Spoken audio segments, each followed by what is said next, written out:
I'll say it right now. I grew up in a broken home. Dad drank, Mom drank. That might be why I've never touched a drop. But I'm getting on a tangent here. Most of you already know where this story is going. Dad used to get drunk and blame Mom and I for all of his problems. Mom used to lock me in my room. I'd say more often than not, my mother's screams and my own sobs were what rocked me to sleep. Then my mom started drinking and became numb to the whole thing. First, Dad kept hitting her and left me to cry in my room. I guess he got bored eventually. 3 days after my 5th birthday, Dad came up to my room for the first time. He had never done that before. Mom had stopped him. He broke my nose that first night. We went to the hospital and I told the doctor I fell down the stairs.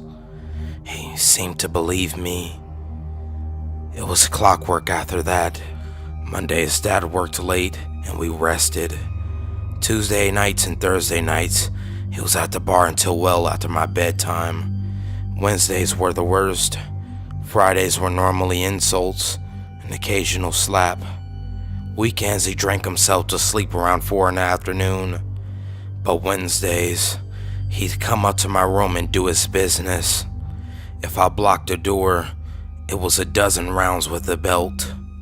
If I cried, it was a slap for every tear.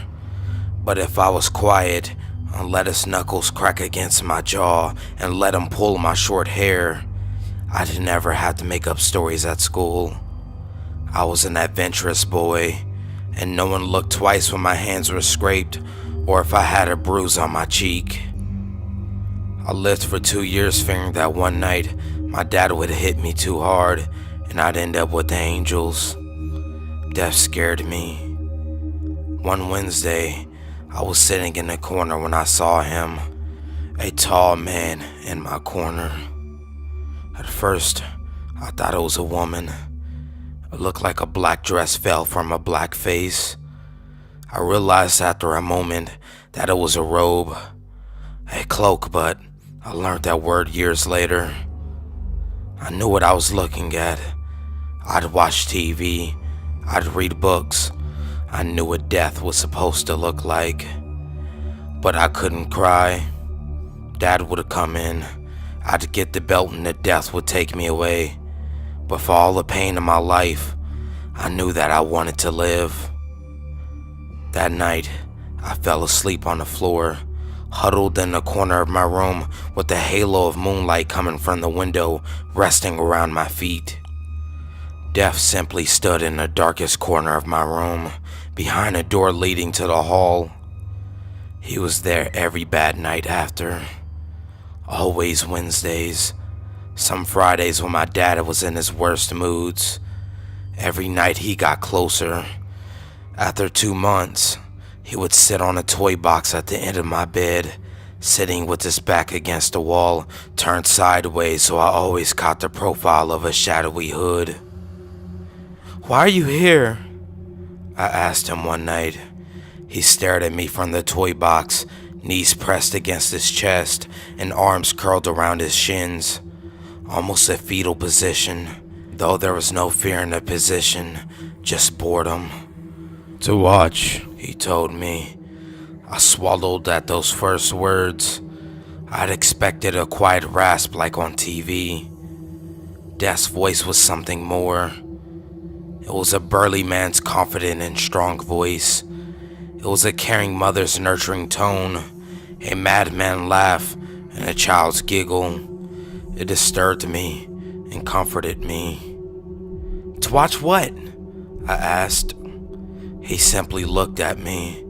I saw his eyes for the first time that night. I'd always expected soulless pit there. Instead, I found blue orbs in a bleached skull. Those orbs held galaxies, eternal and non-existent. Everything and nothing lived in the shadows of his cloak. Those contradictions comforted me. "How are you, child?" Death responded. I thought he lied to me and I grew upset. I asked why he never stopped my father. "It's not my place to intervene," he told me. I asked him what he meant. He told me that he couldn't stop my father if he had tried. He simply was there to guide me if my nightmare ever came true. After that night, death was more of a father to me in a way my own never was. The next week, he brought a thick leather-bound book. Within were fairy tales, dark and light themes in countless languages. He told me stories in the voice of my grandmother, who died when I was 4. When I got older, he stopped bringing the book. We stayed up until the crack of dawn talking. I asked him about the afterlife and why things were the way they were. He always answered vaguely, telling me that I'd understand one day. He stayed with me and comforted me until dawn peeked over my neighbor's roof. Then the sunlight would touch his black robe, turning it into a blinding white. Then he was gone. He'd be back next week, and I'd get ready for school. I never got tired when death spoke to me. Life went on. When I was 12, my doctor fixed my nose for the 3rd time and started asking questions. Within 3 weeks, I was taken away from that home and put into an orphanage. In a Hollywood moment, my family doctor, who had heard about what had happened from a friend at the hospital, adopted me. He and his wife had been trying for a child for years, but they never could have one. I lived a happy life after that. I never did forget about what happened to me in my youth, though. I followed in my father's footsteps and became a physician. Sadly, jobs were tight and I had to take a role in the morgue. All those years around death helped me work my new job, and I enjoyed it. My heart broke when my mother was in an accident. I was the one who put the tag on her toe. I had to take the rest of the week off, but death was there that day. He stood in the corner of the storage room when I closed the drawer. Holding his skeletal hand was a little girl with green eyes and chocolate hair. I had seen my mother's family pictures, and I knew this was her, around 7 years old. It hurt me, but death nodded to me, and I knew that he would take care of her. In my lifetime, I closed the drawer on 4 different parents. Dad drove into a storefront while driving drunk. I had to leave the room when they wheeled him in. I would have spat on his cold husk of a body if I didn't. Mom drank herself into her early grave a year later. I pitied her when I closed the drawer. He had broken her soul and she died in pain. I still remember the screams when death dragged my father through the floor. A red-hot chain and a metal collar strapped around his neck. My father, the man that saved my life, died 4 years ago. He went quietly in his sleep. I volunteered to close the drawer on him. When I did, death arrived and took a little boy with dark hair and blue eyes. You may wonder why I'm writing this. In truth, I'm not quite sure myself. I guess I want to tell people not to fear death. He's a gentle being with a crappy job, and he saved my life. With the life he gave me, I've married. I've raised 3 children, 2 girls and a boy who look just like their mother. I have 9 grandchildren and 2 great-grandchildren, with a 3rd one on the way.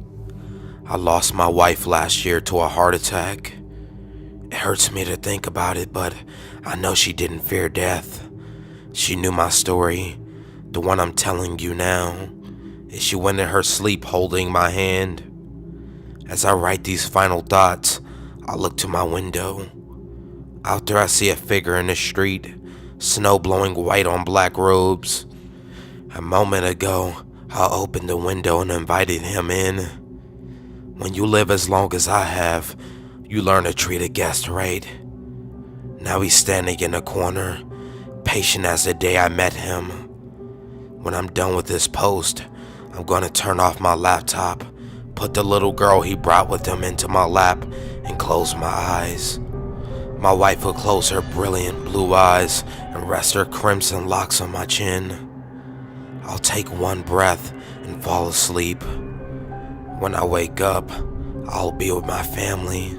I'll see my mother and father again. I'll see my mom, happier than she was in life. I'll see the 4 dogs I've had in my lifetime too, hopefully. More to more. Death calls from the corner. I sigh and type faster. If I can say one last thing, I'd like to quote Blue Oyster Cult. Don't fear the Reaper, because after all, people are the real monsters.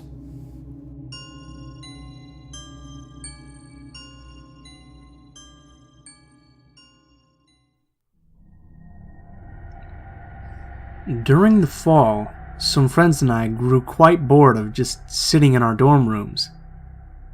Being the only one with a car on campus, I was usually the one the plans derived from. Not too far from the campus was an old abandoned mental hospital that had closed around the 1980s. I've been before, and it was nothing really special. Your occasional slamming door and asbestos-filled rooms. On this particular night, we all decided to head back to the hospital to see if anything was left unexplored. In the car was my friend Michael, Alex, and my sister Haley. We were your typical rule breakers, thinking crawling under a metal fence labeled no trespassing was badass. When we arrived, we made sure to park far in the back parking lot and checked the charge on our phones. As we were driving in, Michael pointed out a building that we have not been in yet. It was blockaded in by a 12-foot fence, so we assumed that was probably why. For some reason, that night felt like a good night to be a little riskier. Making our way under a foot of a gap under the fence, we scanned the area for an entrance, finding one almost immediately, and we continued on our adventure. This building was just like the rest. Low-hanging ceilings, damp rotting paperwork all over the ground. The only difference was that the way we entered was through the basement rather than the first floor. 45 minutes had passed, and everyone was starting to grow a little more confident, knowing that no danger lurked behind these metal doors. Coming up to the final floor, there was a small hallway with a door that seemed to be slightly cracked open.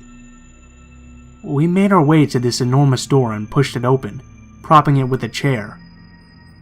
Michael was the first of us to ascend up the stairs, the rest of us following closely behind. There were about 10 stairs, then a platform, a turn, then 10 more. But in the middle of the second set of stairs was a statue. This statue was very out of place and very unsettling to look at. It stood about 4 feet tall and held its hands in a praying manner. It was something that should not be in the attic of an old mental hospital. As we all shuffled by the silent statue, we were careful not to disturb it, because there was an undertone of fear within us all. Reaching the top of the stairs was when the thought of leaving was agreed. There before us was 50 to 60 religious statues, all standing about 3 to 4 feet tall, and in some way looking directly at us. Michael, being the bravest one of us all, was the first to take a step into this uncharted territory, as far as we knew. As our iPhone flashlights followed his path, we noticed where he was heading. In the far left corner of the attic was a couch. On this couch were blankets, clothes, and water bottles. Around the couch on the floor were beer bottles, food wrappers, and something that was definitely not supposed to be there. Children's clothes. Spotting a newspaper, Michael picked it up and read the date out loud. November 23rd, 2015. Silence was among us. We all made adjustments to face the stairs and headed out of this place, because the date was December 2nd, 2015. Making our way once again past the praying man on the stairs, we headed for the propped open door. As we were about to leave, we were stopped in our tracks. There was a sound coming from above us. At first I couldn't make it out, but then I quickly noticed that it was the sound of someone walking. This person didn't seem to be just walking, but stomping with every stride. The sounds grew closer and stopped as soon as it hit the top of the second set of stairs. It almost seemed as though whoever this person was contemplating their next move. We didn't give them that time and booked it all the way to the basement where we came in. From the time that I was in that attic, I didn't notice anywhere there could be a place to hide. For the most part, everything was pretty visible and in the open. The creepiest part to me is that we were in that attic for 10 minutes. Makes you think that maybe the crazies are closer than we think. And just when I thought my life was getting back to normal, Trish and I got married in January this year. We moved into our own place not too long ago. Life seemed to start becoming the way it always should have been. But no, it would be too crazy to live a normal fucking life. When we moved in, we introduced ourselves to most of our neighbors. We live in an apartment complex that consists of 2 buildings across from each other. View from our bedroom looks at the other building, but hey, the place was cheap and in a good location, so we couldn't complain. We hit it off with 2 of our neighbors right away, Jeff and Rachel. They're a bit older, probably mid-30s, but chemistry was there, so that's all that mattered. I actually believe that Jeff and Rachel were a couple, because they were always together. But later, I learned that they were just neighbors, living above each other in a building across from ours. Enough bullshitting. Let me get to the point. I bought a pair of new Beats by Dre wireless headphones on eBay, and I got exactly what I deserved. I got a fake pair. I started the process of complaint with eBay, but I knew that shit wouldn't work. The thing is, as fake as they were, headphones actually sounded good. So I took them to work out at the gym that was on the first floor of my building. I was running on a treadmill and the phones were doing pretty well. And just as I started thinking that maybe these counterfeits aren't that bad, the left ear cup started producing crackling noise. I ignored it and kept running. Then, a loud bang came from both of the cups and I nearly tripped on the machine. I stopped. Silence completely overtook the headphones. Then I heard silent crackling and what seemed like whispers. I knocked on the plastic cups, hoping that'd fix them. It did. Whispers now became clear talking. Well, they said it was him, so it must be him. A male voice said. It sounded familiar.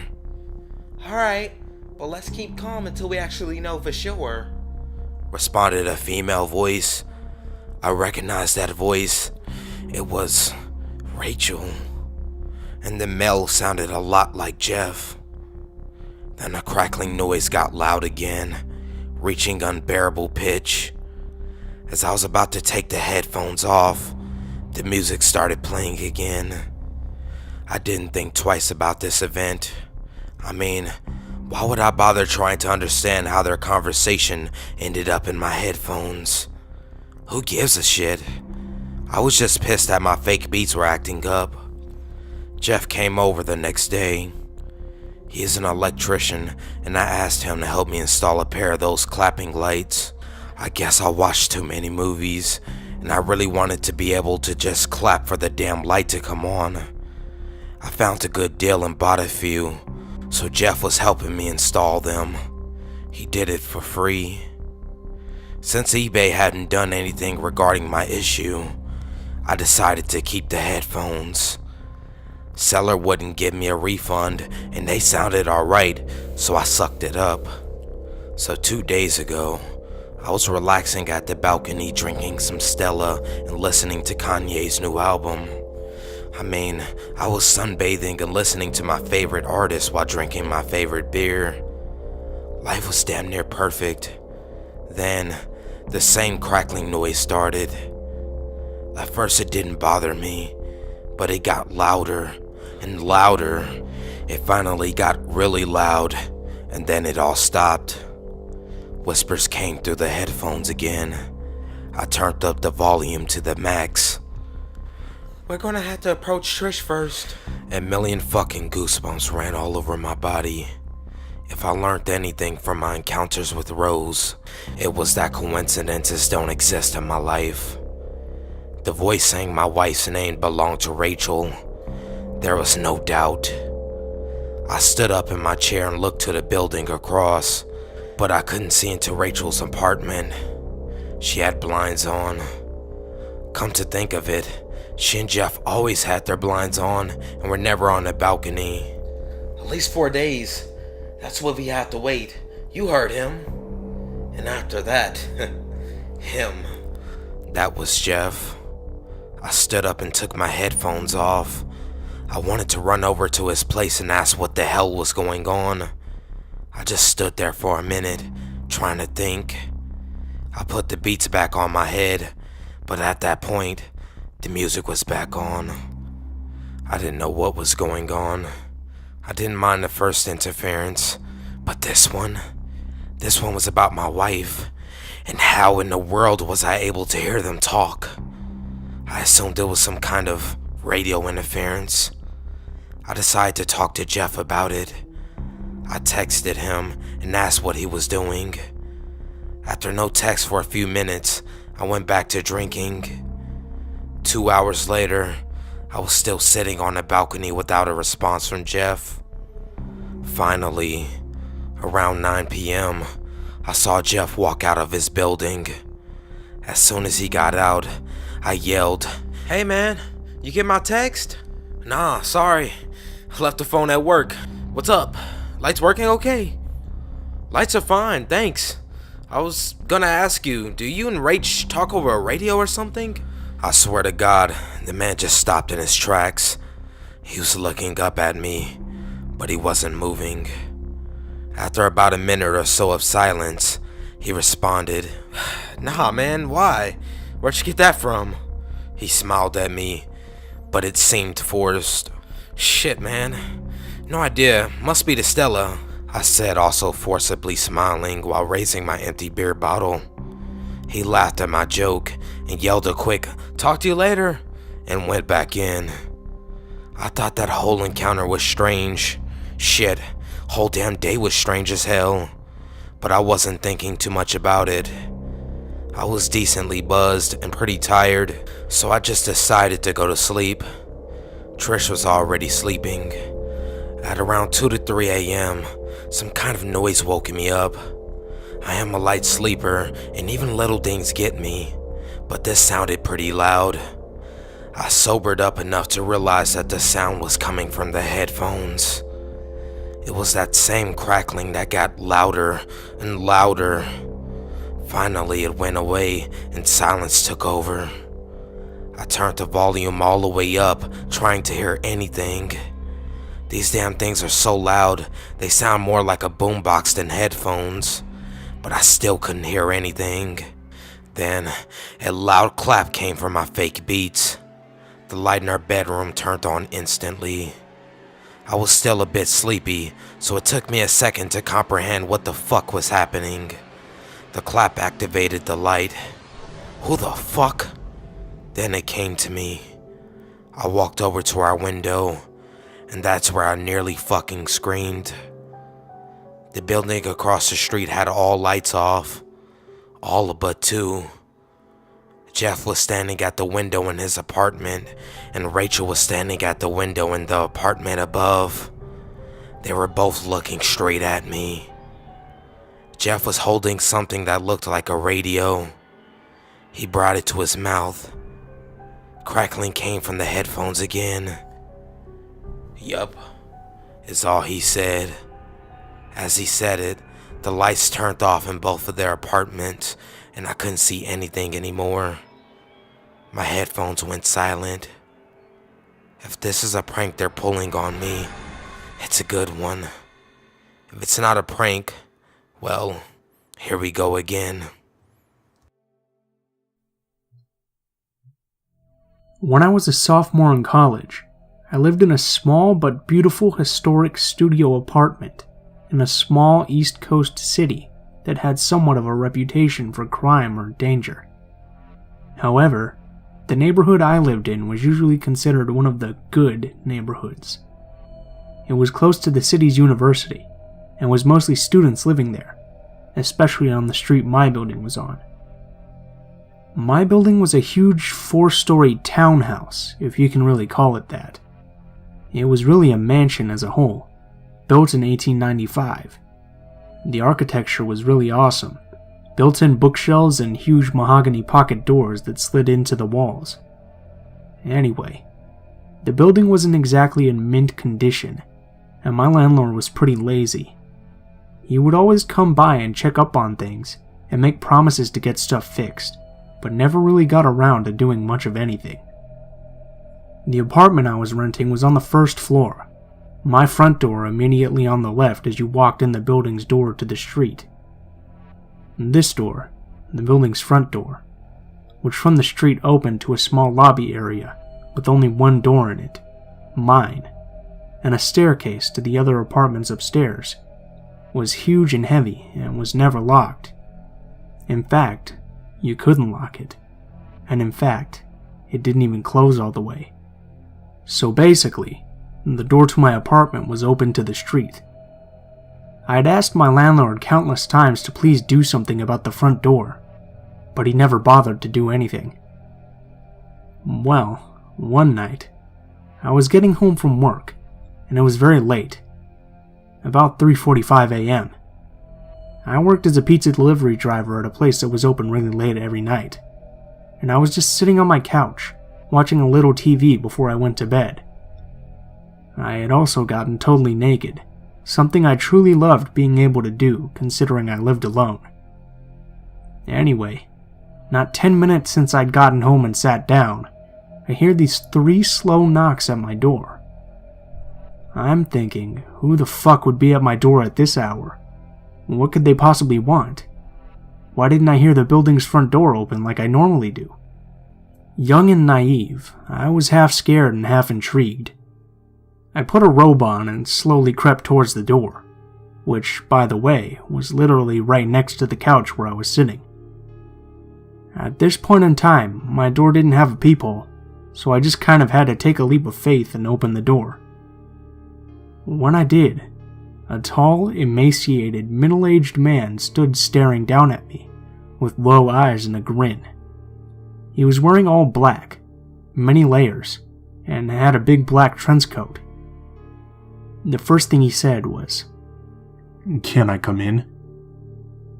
With the door barely open, I got a deep pit in my stomach, and just went, no man, what's up?"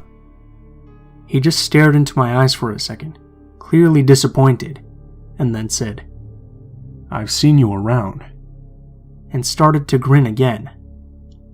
The pit in my stomach had evolved into a churning sensation, and I was starting to get a little nauseous.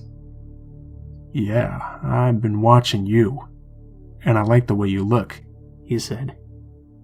"So, you gay? Bisexual?" I was just like, "I don't know, but it's late and I'm going to bed, so bye." He kind of nodded and lingered for a second, as did I, watching to make sure I saw him leave the building. Once he did, I closed the door, locked it, and stood with my hands still on the knob for a good minute at least. After I snapped out of my shock, I ran over to my couch and pushed it up against the door. I ended up sleeping on the couch that night, even though it was right there. It just made me feel safer, like I could hear if something happened. Well, nothing happened that night. It wasn't until about a week later, on one of my nights off from work. I was sitting around my apartment, winding down by myself after I had some friends over drinking and smoking a little. All of a sudden, I heard a weird rattling noise coming from across the room, so I turned off the music I was playing to find out that it was coming from none other than my front door knob. I looked at it for a second, and saw that both the knob and the top lock were jiggling. Someone was trying to get in. Like a deer in the headlights, I was frozen, staring at the things wiggle and shake until I started to see the top lock actually bulge and start to turn. I leapt up from my chair and soared to the door, grabbing tightly on the lock and forcefully twisting it back to being locked. The jiggling of the lock and knob stopped for a second, because whoever it was clearly knew that now I knew. It was only a second though, before they just started struggling again, and I had to use all my might to keep it still. Sweat was dripping down my forehead and my rib cage, and after about 15 seconds of wrestling with this intruder, it suddenly stopped, and I heard the building door open and close, and footsteps run down the stairs of the stoop to the sidewalk. And just like I was before, I was paralyzed, with my hands at the door for a good while before I realized I was crying and shaking, and that I needed to call someone. My instinct was to call the police.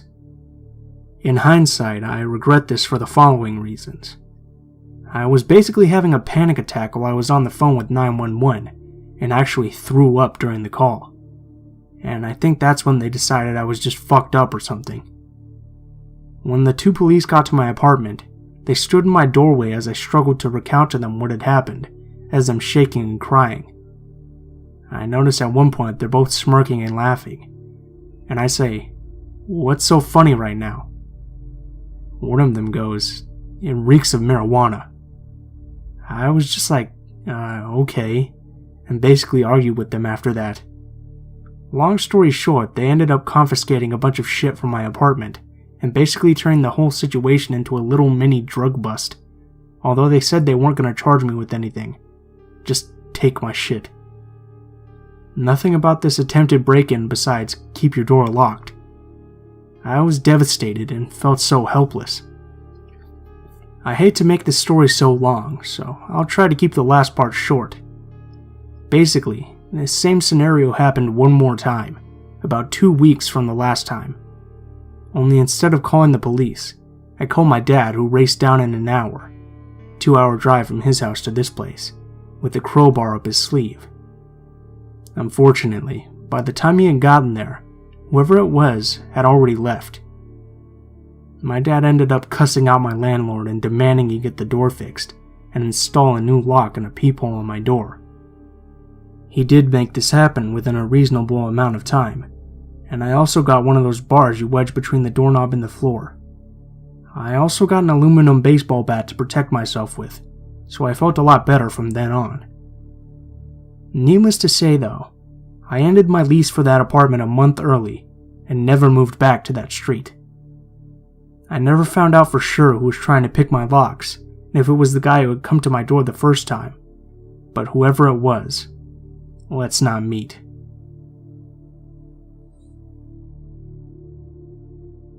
Hey guys, thanks for watching my video, and make sure you go subscribe to Blue Spooky. If you want to download this episode, make sure you search MaddMike on iTunes to check out my podcast. And I'm also giving away 10 gift cards for people to review my podcast. I'm having a raffle once I hit 250 ratings. For more details, go to maddmike.com. Thank you.